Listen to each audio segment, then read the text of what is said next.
모래 위의 발자국이라는 시가 있습니다. 아마 여러분도 많이 아실 거예요. 이 시는 노래로 만들어져서 유명 가수 크리스티 레이가 부르기도 했습니다. 이 모래 위의 발자국이란 시는 미국의 대공황기를 어렵게 보내던 작가에 의해서 지어졌습니다. 1936년 겨울 어느 날 메리 스티븐스는 집 안에서 눈 위를 걷고 있는 고양이 한 마리를 보게 됩니다. 그녀는 눈 위에 선명하게 드러난 고양이 발자국을 보았습니다. 그 고양이의 발자국을 보면서 기도하면서 지은 시가 바로 모래 위의 발자국입니다. 그 시를 보면 어느 날 나는 한 꿈을 꾸었습니다. 주님과 함께 바닷가를 걸었는데 하늘 저편에 지나온 내 인생의 장면들이 펼쳐졌습니다. 한 장면에서 모래 위에 두 사람의 발자국이 찍혀 있었는데 하나는 주님의 것이었고 다른 하나는 내 발자국이었습니다. 마지막 장면이 펼쳐지고 발자국을 뒤돌아보았을 때 어떤 때에는 발자국이 하나밖에 없었음을 발견하였습니다. 그때는 내가 가장 어렵고 슬픈 때였음을 알았습니다. 그래서 나는 주님께 물었습니다. 주님은 내 손잡고 가신다고 약속해놓고 정작 내가 어려울 때에는 왜 한 개의 발자국밖에 없는 것입니까? 주님, 제가 주님을 따르겠나라고 했을 때 항상 저와 함께 계시겠다고 약속해놓고 내가 가장 어려울 때, 내가 가장 주님을 필요로 할 때 한 개의 발자국만 보이니 이해가 되지 않습니다. 주님께서 대답하셨습니다. 나의 소중한 자녀여, 나는 너를 사랑했고 내 곁을 떠난 적이 없단다. 네가 보는 한 개의 발자국은 나의 발자국이니라. 그때 네가 너무 힘들고 지쳐 있어서 내가 너를 안고 걸었느니라. 이제 난 알았습니다. 인생의 폭풍 속에서 주님은 나를 안고 가셨다는 것을. 한 개의 발자국을 볼 때마다 난 이제 주님을 찬양합니다. 이 시는 우리가 지나온 시절들을 보여주는 것 같습니다. 하나님과 함께 하셨는데 힘든 시기를 보냈습니다. 그 힘든 시기에는 홀로 있었고 외로웠고 고통스러운 시간이었습니다. 그 고통스러운 시간을 걸어갔을 때에 하나님이 보이지 않았습니다. 메리 스티븐슨의 시처럼 그때 오히려 하나님께서 나를 업고 지나간 시간이었다는 것을 우리가 이 시를 통해서 알 수가 있습니다. 자, 하나님께서는 우리로 하여금 이런 지나간 날을 기억하라고 합니다. 그래서 하나님께서 어떻게 함께 하셨는지를 알라고 이야기합니다.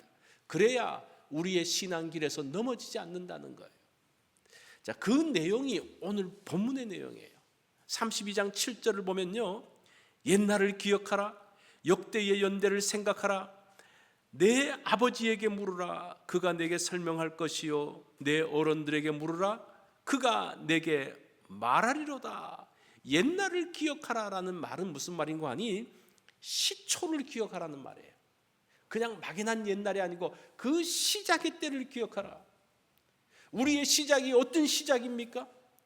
아무것도 없는, 여러분 태어날 때부터 뭐 대단한 것 가지고 왔습니까?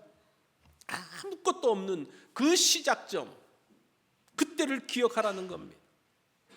역대의 연대라는 말은 그 이후에, 과거에 있었던 것을 좀 더 넓혀서 말하는 것입니다. 그리고 그것을 모를 때에 내 아버지에게 묻고 내 어른들에게 물으라고 말합니다. 그러면서 이전의 일을 기억하라고 말씀을 하고 있습니다. 자, 그렇다면 무엇을 기억해야 될까요? 어떤 내용을 기억해야 됩니까? 그게 8절에 나오는 내용이에요.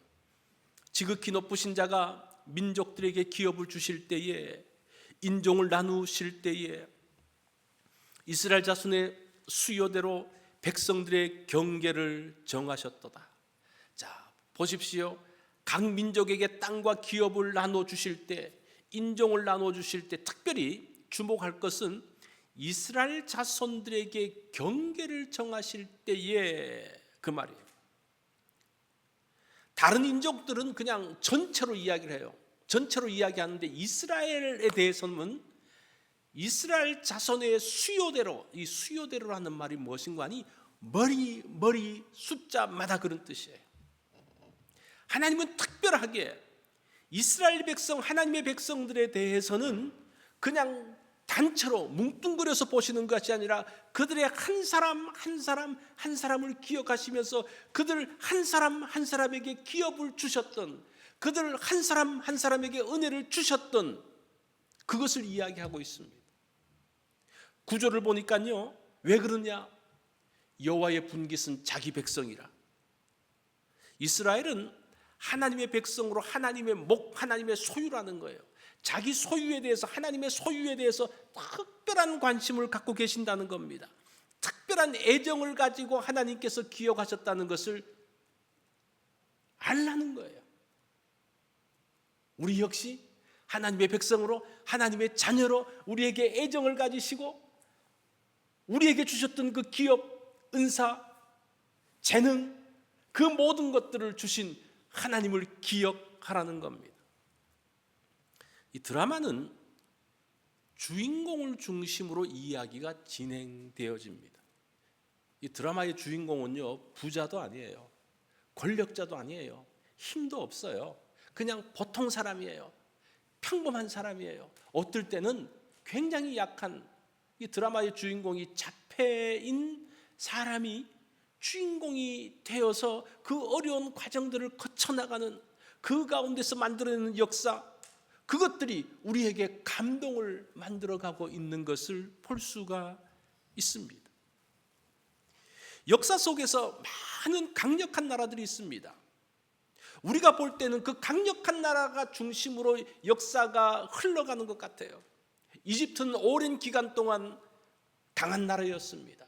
그 이후에 아수르, 아시리아, 바벨로니아 제국, 페르시아 제국, 로마 제국, 그 강력한 나라들이 세계의 그 중심으로 흘러가고 있었습니다. 그런데 하나님은 이들을 나라에게 주목하지 않고 그들이 주인공이 아니고 누가 주인공이라는 겁니까? 이스라엘 백성들이 주인공이라는 거예요. 그 약한 힘없는 작은 나라의 그 이스라엘 백성들을 주목하면서 그들이 역사 가운데서 흘러가는 것을 중심으로 지금 성경이 기록되어지고 있어요. 그것이 하나님의 섭리예요. 그래서 때로는 하나님께서 아수르라든지 바벨론을 통해서 이스라엘을 치십니다. 왜 그래요? 이스라엘을 깨닫기 위해서 하는 거예요. 그 바벨론이 주인공이 아니라 이 이스라엘을 다루시기 위해서 이런 제국들을 쓰신다는 거예요. 이게 하나님의 드라마예요. 지금 그 내용을 이야기하고 있습니다. 그래서 이스라엘 자손의 수요대로, 이스라엘의 각 사람대로 보시는 겁니다. 그러면서 하나님은 하나님의 백성, 하나님의 자녀와 함께 하신다는 것을 기억하라는 거예요. 너희가 드라마의 주인공이기 때문에 내가 너희들 가운데 어떻게 하셨는지 봐라. 그게 10절부터 14절까지 내용이에요. 여기에서는 세 개의 그림 언어가 나옵니다. 첫 번째는 눈동자가 나오고, 두 번째는 독수리가 나오고, 세 번째는 가나안 땅에 대한 그림 언어가 나옵니다. 자, 어떻게 하나님께서 함께 하셨는지 이 세 가지를 가지고 말씀을 하고 있습니다. 첫 번째는 눈동자입니다. 10절을 보니까요, 여호와께서 그를 황무지에서 짐승이 부르짖는 광야에서 만나시고 호위하시며 보호하시며 자기의 눈동자같이 지켰다. 자, 눈동자를 보세요. 이게 가장 어떻게 보면 몸 중에서 제일 중요한 부분이 뭘까? 뭐 각기 다 중요한 부분이 있겠지만 이 눈이 굉장히 중요한 것 같아요. 그죠? 얼마나 중요합니까? 근데 이 눈이 중요한데 약해요. 그죠? 약하다 보니까 이 보호 장치를 마련해 놨는데 두 개의 눈썹이 있습니다. 그죠? 눈썹, 속눈썹, 이 눈을 보호해요. 그리고 뭐가 딱 날아오면 눈이 탁 감깁니다. 눈꺼풀이 눈을 보호합니다. 그런데 뭐가 들어갔어요. 들어가면 또 눈물이 나와서 그 이물질들을 다 씻어냅니다. 자, 하나님께서 눈동자같이 보호하셨다는 것은 이렇게 놀랍게 이런저런 다양한 부분들을 가지고 보호하시는데, 이스라엘은, 하나님의 백성은, 하나님의 자녀는 하나님의 눈동자와 같다는 거예요. 누가 내 눈을 치면 어떡합니까? 이 가만두겠습니까? 내 눈을 이 모든 그 안전장치가 보호할 뿐 아니라 나도 그 나의 눈을 때린 그 사람을 향해서 분노하며 그 사람들을 징치하게 될 것입니다. 하나님의 백성, 하나님의 자녀를 치는 사람은 하나님의 눈동자를 건드리는 거예요. 얼마나 놀라운 이야기입니까? 하나님께서 어떻게 보호하셨다, 눈동자처럼 보호하시는 이 눈동자 같은 이스라엘이 어디에 있었느냐, 이게 중요해요. 이들이 있었던 곳이 어디입니까? 여호와께서 그를 황무지에, 짐승이 부르짖는 또 광야에서, 이 세 가지의 환경이 있는데, 황무지라는 말은 버려진 땅이에요. 아무도 없는 땅입니다. 짐승이 부르짖는 곳, 으르렁거리다라는 그 뜻이에요. 짐승이 위협하는 땅, 정말 정글과 같이 언제 무엇이 나와서 우리를 해칠지 모르는 그러한 땅에 있었다고 말합니다. 그리고 광야에, 광야라는 말은 창세기 1장 2절에 나오는 그 창조 이전의 모습이 뭡니까? 땅이 혼돈하고 이런 말 있죠. 혼돈의 땅이에요. 혼돈에, 이런 곳에 하나님의 백성들이 있는데, 그때 하나님께서 그곳에서 그들을 찾으시며 눈동자같이 보호하시는 하나님, 이것이 하나님의 백성들에 대한 하나님의 모습입니다. 하나님의 마음이에요. 멀리 있는 두 친구가 이제 한번 만나자고 그러면서 약속을 했습니다. 그리고 그 장소로 갑니다. 자, 그리고 두 사람이 만났습니다. 만나서 오는 이 길에 대한 이야기를 하는 거예요. 한 친구가 말합니다. 여보게, 내가 오다가 중간에 겪은 일을 들어보면 내가 하마터면 여기 못 올 뻔했다네. 내가 말을 타고 오는데 말이 그냥 뭘 보면서 놀랐는지 날뛰는 바람에 내가 그 말에서 떨어졌다네. 떨어져서 크게 다칠 수 있었지만 그래도 다행히 다치지 않았어. 그런데 나중에 보니까, 내가 떨어진 곳을 보니까 그 몇 발자국 앞에 낭떠러지가 있었다네. 내가 거기 떨어졌으면 어떡할 뻔했겠나. 정말 이곳에 온 것이 정말 하나님의 은혜라네, 이렇게 이야기했어요. 그러니까 그 이야기를 듣고 있던 또 다른 친구가 이야기합니다. 내가 자네의 말을 들으니 나는 훨씬 놀랍고 기적 같은 하나님의 은혜를 받은 것 같다네. 내가 이곳에 오면서 내가 탄 말은 한 번도 날뛰지 않고 침착하게 잘 와서 안전하게 왔다네. 나는 위험스러운 상황에 조금 더 빠지지 않았다네. 하나님께서 나를 이렇게 안전하게 지켜주시고 보호해 주신 것을 생각하면 정말 어떻게 하나님 앞에 감사할 줄 모르겠다네. 자, 어떤 게 더 감사합니까? 우리는 위험과 어려움 속에서 건짐받은 것만 생각을 해요. 정말 그때 큰일 났지. 정말 하나님의 은혜였지. 그때 정말 그냥 그렇게 됐으면 어쩔 뻔했어. 정말 하나님께 감사하지. 그거 감사하죠. 그런데 더 감사한 건 뭐예요? 그런 위험에, 그런 어려움에 안 들어가는 게 훨씬 더 감사해요. 둘 다 감사한데, 근데 우리가 어려움 가운데서 건짐받고 보호받은 것에 대해서는 굉장히 감사하면서 내가 그냥 안전하게 있은 것에 대해서는 감사하지 않아요. 이게 훨씬 감사함에도 불구하고 참 이게 우리의 감사의 맹점인 것을 볼 수가 있습니다. 어쨌든 하나님께서는 다양한 상황 가운데서 하나님의 백성을 지키고 계십니다. 어떻게? 눈동자같이. 자, 두 번째 그림 언어는 독수리입니다. 11절을 보니까 마치 독수리가 자기 보금자리를 어지럽게 하며 자기 새끼 위에 너풀거리며 그의 날개를 펴서 새끼를 받으며 그의 날개 위에 그를 엎는 것 같이. 우리가 한글 성경은 정확한 표현이 잘 안 돼 있는데 원문을 보면요, 여기에 독수리의 행동 5가지가 나와요. 이걸 보면요, 독수리가 자기 보금자리를 어지럽게 하며, 이 어지럽게 한다는 말이, 이 단어가 사실은 번역이 좀 충분하지 않은데 둥지를 만든다라는 그런 말입니다. 독수리가 어떻게 합니까? 이 새끼를 낳을 때쯤 되면 둥지를 만들잖아요. 둥지를 만드는 것. 그리고 너풀거린다는 말은, 이 너풀거린다는 이 단어는 두 개의 뜻이 있어요. 너풀거린다는 단어하고 뜻과 웅크리다는 뜻이 있어요. 사실은 웅크리고 앉아서 알을 품는 모습을 말하고 있습니다. 날개를 편다는 말은 양육하는 것을 이야기해요. 독수리 새끼를 먹이를 나르는 것을 이야기합니다. 새끼를 들어올리는 것은 새끼를 받으며 새끼를 떨어뜨리는 것을 말하죠. 등에 태우는, 떨어지는 그 독수리를 날개 쭉지에 안아서 오른 이 5개의 모습으로 독수리가 새끼를 출생하고 훈련시키는 그 전체의 과정이 사실은 11절에 담겨져 있어요. 한 마리의 강한 독수리가 만들어지는 과정입니다. 독수리가 알을 품습니다. 독수리의 종류에 따라서 약간 다르지만 한 35일에서 45일 정도 알을 품고 있다고 이야기를 합니다. 자, 그 알을 낳기 전에 어떻게 합니까? 독수리는 아주 벼랑 끝에 절벽에 독수리의 둥지를 만듭니다. 다른 짐승들이 올라오지 못하는 곳에 둥지를 만듭니다. 그 둥지는 마치 거친 나무들 또는 가시줄기 같은 걸 가지고 이 둥지를 만들죠. 그러니까 그 위에 어떻게 합니까? 둥지를 만들고 난 다음에 짚을 가지고 거기 위를 놓습니다. 그리고 부드러운 토끼털이라든지 깃털을 가지고 또 그 위에 덮어서 아주 그 안은 안락하게 만들어 놓습니다. 그러면서 거기에 알을 낳고 그 알이 깨기까지 한 35일 내지 45일을 웅크리고 앉아 있습니다.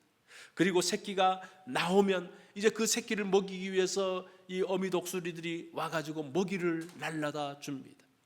그러면서 어느 정도 시간이 지나면 그 새끼를 이제 거기서 빼냅니다. 빼내서 공중에서 던지잖아요. 던지면서 이 독수리가 날면서 이 날개 근육이 아직 만들어지지 않으니까 막 날지만 아래로 떨어지는 거예요. 아래로 떨어지는 그 독수리를 보면서 어미 독수리가 와서 그 독수리를 탁 채서 올라가는데, 날개 위에 얹는데 사실은 그 정확한 단어는 날개 쭉지 위에 얹는 거예요. 날개 가장자리가 아니고 날개 쭉지 위에 안전한데 탁 얹는 그러한 모습을 보여주고 있습니다. 그러면서 강한 날개 근육이 만들어질 때까지 계속해서 반복합니다. 그때는 정말 이 새끼 독수리가 고난의 시간이죠. 훈련의 시간이 얼마나 힘듭니까? 얼마나 고통스럽습니까? 그러나 그 과정을 거쳐야만이 진정한 독수리가 됩니다. 이 성장한 독수리는 강한 날개를 가질 뿐 아니라 바람을 타는 기술을 배운다고 합니다. 본능적으로 독수리는 바람을 타는 기술을 배운다는 거예요. 독수리는 폭풍이 다가오면 그것을 본능적으로 알면서 폭풍이 몰려오는 방향을 향해서 날개의 각도를 조정하고 딱 서면 그 바람이 독수리를 찍어 누르는 것이 아니라 그 바람이 불면서 독수리를 하늘로 확 뜨게 하는 그 기술이 있을 때에 비로소 독수리가 독수리로서의 그까지 자란다라고 이야기를 합니다. 그럴 때에 진정한 독수리가 되어지는 거죠. 사실은 하나님의 자녀도 이렇게 자라는 과정들이 있습니다. 자라는 과정의 완성이 뭡니까? 바람을 탈 줄 알아야 된다. 지금 우리가 이 땅 살면서 얼마나 이 세속화의 바람이 있습니까? 이 땅 살면서 얼마나 많은 맞바람이 우리를 찍어 누릅니까? 그 가운데서 우리를 좌절시키는 바람들이 얼마나 앞에서 뒤에서 정신없이 불고 있습니다.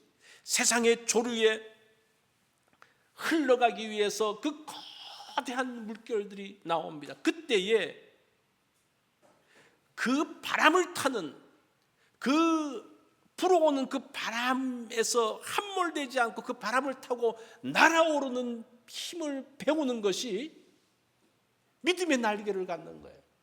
이것 없으면요 신앙생활 할 수가 없어요. 이겨낼 수가 없습니다. 전 축구 국가대표 이영표 선수, 아마 여러분들이 다 잘 아실 거예요. 이 사람은 원래 신앙인이 아닙니다. 오히려 기독교를 증오했다라고 이야기합니다. 그러면서 이 사람이 기독교인들을 보면서 늘 이상하게 생각했던 것이 다른 종교는 인정하지 않는 이기적인 사람이라고 생각했습니다. 사랑하라고 하면서 자신은 사랑하지 않고 용서하라고 하면서 자신은 용서하지 않는 그런 사람으로 생각을 했습니다. 그런데 어느 날 생각을 해보니까 자신은 기독교를 인정하지 않는데 인류 역사가 기독교를 인정하고 있다는 사실을 그가 알게 됩니다. 세계의 역사가 BC와 AD로 나누는데 그 나누는 그 기준점이 누굽니까? 예수 그리스도의 탄생을 기준점으로 해가지고 기원 주전 BC와 주후로 나눠진다는 겁니다. 우리가 일주일을 사는데 한 주일의 그 텀을 6일로 만들 수도 있고 8일로 만들 수도 있는데 왜 하필이면 7일로 만들었느냐? 성경에 그게 나와 있는 거예요. 성경에서 하나님께서 6일 동안 일하시고 하루 쉬시면서 그 7일의 기준이, 일주일의 기준이 만들어졌다는 것을 알게 됩니다. 그럼에도 그 외에도 여러 가지 있었지만 그거를 보면서 무엇을 느꼈는가 하니, 야, 내가 아는 것이 전부가 아니구나라는 사실들을 깨닫게 됐다는 거예요. 그러면서 하나님께서 자기에게 갑자기 말씀하시는 것 같다는 겁니다. 나는 언제나 내 주변에 있었는데 너는 나를 믿지 않았구나. 믿지 않았기 때문에 내가 알지 못했다는 사실을 깨달았다는 거예요. 그러면서 하나님을 믿기로 결단한 순간 신기하게도 하나님이 믿어지기 시작했다는 겁니다. 믿음은 이렇게 생기는 거예요. 그러면서 하나님의 자녀가 됩니다. 이제 이 믿음이 우리를 지켜줍니다. 세상에 강한 바람이 불 때에 그것이 나를 바닥으로 떨어뜨리지 않고 오히려 하늘로 날게 하는 그런 믿음의 자리에 들어가고 믿음의 날개를 갖게 됩니다. 그 어려움 가운데서 믿음의 사람들은 더 높은 것으로 그 아름다운 신앙의 모습을 보여주는 것이 우리 기독교 역사의 모습입니다. 이런 믿음의 자리에 올라가기까지 하나님은 우리를 훈련하신다는 겁니다. 그렇게 하나님은 우리를 견고하게 하신다라는 겁니다. 그것이 독수리 비유를 통해서 알려주시는 하나님의 보호하심입니다. 하나님은 그냥 우리를 그냥 이렇게 싸시는 분이 아니에요. 눈동자같이 보호하시지만 이제 어느 순간 독수리처럼 훈련해서 정말 믿음의 사람으로 세우신다는 겁니다. 그것을 기억하라는 겁니다. 우리를 어떻게 훈련시켜서 우리를 단단하게 하셨는지를 기억하는 겁니다. 세 번째는 가나안에 대한 그림입니다. 13절로 14절에 보면 여호와께서 그가 땅의 높은 곳을 타고 다니게 하시며 밭의 소산을 먹게 하시며 반석에서 꿀을 굳은 반석에서 기름을 빨게 하시며 소의 엉긴 젖과 양의 젖과 어린 양의 기름과 바산에서 난 숫양과 염소와 지극히 아름다운 밀을 먹이시며 또 포도즙의 붉은 술을 마시게 하셨도다. 자, 이제 하나님께서 이 가나안의 그림을 통해서 하나님의 공급하심이 얼마나 풍성한지를 말합니다.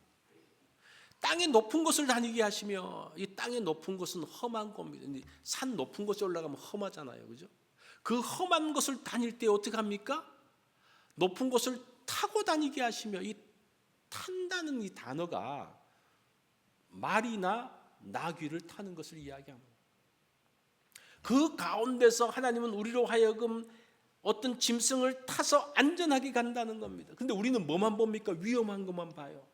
하나님께서 나를 안전한 그 낙이나 말을 동원하신 것을 보지 않고 위험한 것만 보다 보면요, 위험만 생각하는데 그 가운데서 하나님께서 우리를 어떻게 그 위험한 곳을 안전하게 가게 했는지를 봐야 된다는 거예요. 두 번째, 밭의 소산을 먹게 하시며, 이 밭의 소산을 먹는다는 말은 정착하는 것을 이야기합니다. 사실 이스라엘 백성들은 유목민족이어서 계속 떠돌이 다녔는데 가나안 땅에 가면서 그들이 비로소 정착하게 됩니다. 농경 생활을 하게 되어집니다. 정착에 대한 것. 그리고 굳은 반석에서 꿀은 야생꿀의 풍성함을 말합니다. 굳은 반석이라는 것은 자갈과 차돌, 이 많은 척박한 땅입니다. 거기에서 뭐가 나옵니까? 기름. 이 기름은 올리브 기름을 이야기하는 거예요. 생각지 않은 곳에서 꿀과 올리브 기름을 얻습니다. 엉긴 젖과 양의 젖을 먹으며, 엉긴 젖이라는 말은 버터나 치즈 같은 걸 이야기하는 거예요. 이 기름이 우유가 풍성함을 이야기합니다. 바산에서 난 숫양과 염소를 먹으며, 이 바산이라는 것은 정말 풍성한 초원지거든요. 요즘으로 말하면, 우리식으로 말하면요, 앵거스 고기를 먹으며 이런 뜻이에요. 고급 고기를 먹으며, 지극히 아름다운 밀이라는 것은 기름기가 흐르는 밀을 먹으며 포도주의 붉은 술, 이 포도주를 먹는 최고의 음식을 먹는 것을 말합니다. 우리가 감사한다고 했을 때에 이런 것들을 기억하라는 것입니다. 다양한 상황에서 우리를 지키시고 보호하시는 하나님을 기억하는 것입니다.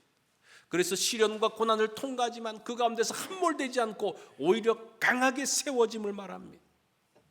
마지막으로 하나님의 공급하심으로 궁극적으로 누리게 되어질 풍성함을 말하죠. 이것이 우리의 감사 목록에서 꺼내봐야 된다는 거예요. 여러분들이 이제까지 산 것들을 지나온 날들을 보면요, 이 세 가지로 구분되어질 거예요.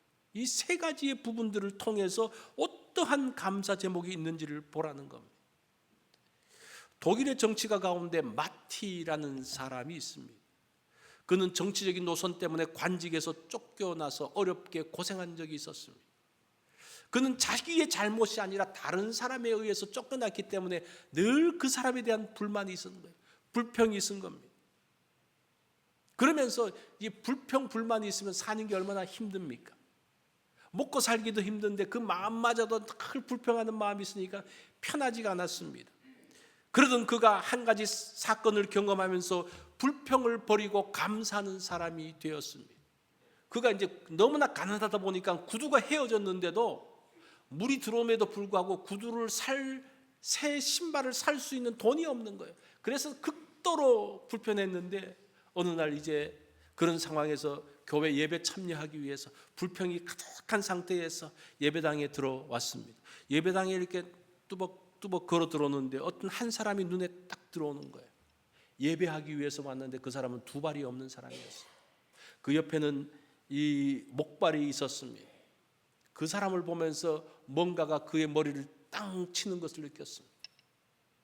그래, 나는 그래도 두 발이 있지. 그러면서 그 관점이 바뀌어지면서 그 불평은 사라지고 감사가 그 가운데서 몰려오기 시작했습니다. 이 감사는요, 관점이 바뀌어질 때에 나오는 게 감사예요. 우리가 그 불평하는 사람 보면요, 저 사람 왜 저렇게 불평하지? 저렇게 많은 것을 가졌음에도 불구하고 왜 저렇게 불평하지? 가끔 그렇게 느낄 때가 있잖아요, 그죠? 물론 뭐 정말 저 사람은 불평할 수밖에 없다라는 사람도 있을 뿐 아니라 모든 것을 다 가졌는데 뭐 하나 없다고 막 불평하는 걸 보면서 왜 저러지? 라고 느낄 때가 있는데 사실은 그 관점을 바꿔야 된다는 거예요. 새로운 관점을 가지고 볼 때에 비로소 감사가 보이기 시작합니다. 이런 말이 있습니다. 행복은 감사의 문으로 들어와 불평의 문으로 나간다. 자, 감사할 때는 행복이 있는데 불평할 때 그 행복이 문 열고 나간다는 거예요. 감사가 우리를 복되게 합니다. 감사가 하나님을 바라보게 하고 믿음의 사람으로 세워 나갑니다. 옛날을 돌아보십시오. 지난날 주신 하나님의 은혜를 기억해 보십시오. 이 지나간 날을 보면요, 참 감사한 것밖에 없어요. 여전히 지금 어렵고 힘들고 불평의 것들이 있지만 지나간 날을 보면요, 참 감사하단 말이에요. 그러면 새로운 것들이 보이기 시작합니다. 우리가 11월을 지나면서 이런 믿음의 사람, 감사의 사람이 되어지기를 바랍니다.